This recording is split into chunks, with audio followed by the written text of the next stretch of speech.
Hallelujah. स्वागत है आप सबका मेरी भविष्यवाणियों की पुस्तक में। तो आइए हम आज के पवित्र वचन को पढ़ेंगे जो कि परमेश्वर के दास प्रेरित अंकुर यूसुफ नरूला जी के द्वारा लिखा गया है। परमेश्वर के गुप्त स्थान में रहें। जैसा कि भजन संहिता अध्याय 31 उसकी 19 आयत में लिखा है, तेरी भलाई क्या ही बड़ी है जो तूने अपने डरवैयों के लिए रख छोड़ी है और अपने शरणागतों के लिए मनुष्यों के सामने प्रकट भी की है। मेरे प्रियो, एक व्यक्ति कभी भी 5 जीवित चर्च के साथ नहीं जुड़ सकता, क्योंकि परमेश्वर ने जो आपको दर्शन दिया है उस दर्शन के हिसाब से ही आपको चलना है। जब आप आत्मिक व्यभिचार में होते हैं तब भी आप बरकत नहीं पाते, और जब आप शारीरिक व्यभिचार में होते हैं तो भी आप बरकत नहीं पाते।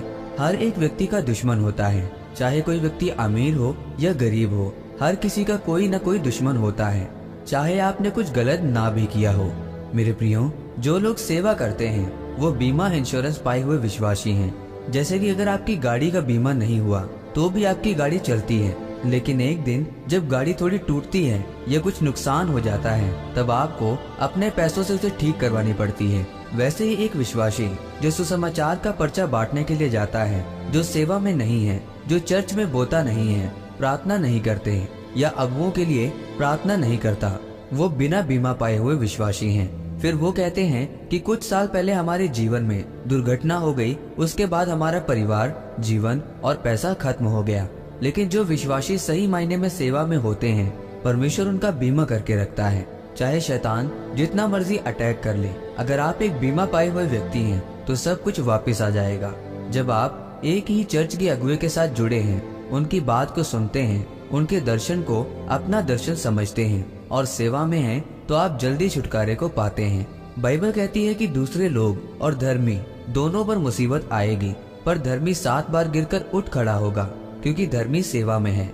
एक विश्वासी जिसका बीमा नहीं हुआ वो भी दूसरे विश्वासी की तरह चल सकता है। हो सकता है कि वो 10 साल चले अगर कोई दुर्घटना ना हो तो, लेकिन एक दिन विश्वासी या पास्टर के जीवन में मुसीबत आती है और वो उनके जीवन को बदल कर रख देती है। तब आप फिर देखते हैं कि पास्टर और विश्वासी उठ खड़े होते हैं और दृढ़ हो जाते हैं। इसीलिए परमेश्वर ने कहा, तू उन्हें दर्शन के गुप्त स्थान में मनुष्यों की पूरी गोष्ठी से गुप्त रखेगा। यहाँ परमेश्वर किस गुप्त स्थान की बात कर रहा है कि जो परम प्रधान के छाए हुए स्थान में बैठा रहेगा। बैठे रहने का मतलब है यशब, यानी बैठा रहे, अपनी कुर्सी को पकड़े रहे, चाहे वो विश्वासी की, पास्टर की या वॉलंटियर की कुर्सी क्यों ना हो। और वो एक गुप्त स्थान में है, क्योंकि आप वहाँ नहीं हैं जहाँ आप दिख रहे हैं, आप परमेश्वर के गुप्त स्थान में हैं। परमेश्वर के वचन में लिखा है कि जो कोई परमेश्वर की शरण में आ चुके हैं कि परमेश्वर तेरा दर्शन मेरा दर्शन है, तो परमेश्वर ने कहा, जो ऐसे लोग हैं मैं अपनी भलाई को जो उनकी जिंदगी में करूंगा उसे मनुष्यों के सामने प्रकट करूंगा। आमीन। आइए इस प्रार्थना को आप मेरे साथ एक मन होकर करें। सर्वशक्तिमान परमेश्वर, इस वचन के लिए मैं आपका धन्यवाद करता हूँ और प्रार्थना करता हूँ कि परमेश्वर आप मुझे अनुग्रह दें, मैं पाप से दूर रहूं और आपकी सेवा में लगा रहूं, ताकि मैं छुटकारे को पा सकूं, प्रभु यीशु मसीह के नाम में, आमीन। परमेश्वर आप सबको आज के वचन के ऊपर मनन करने के द्वारा आशीषित करें, आमीन।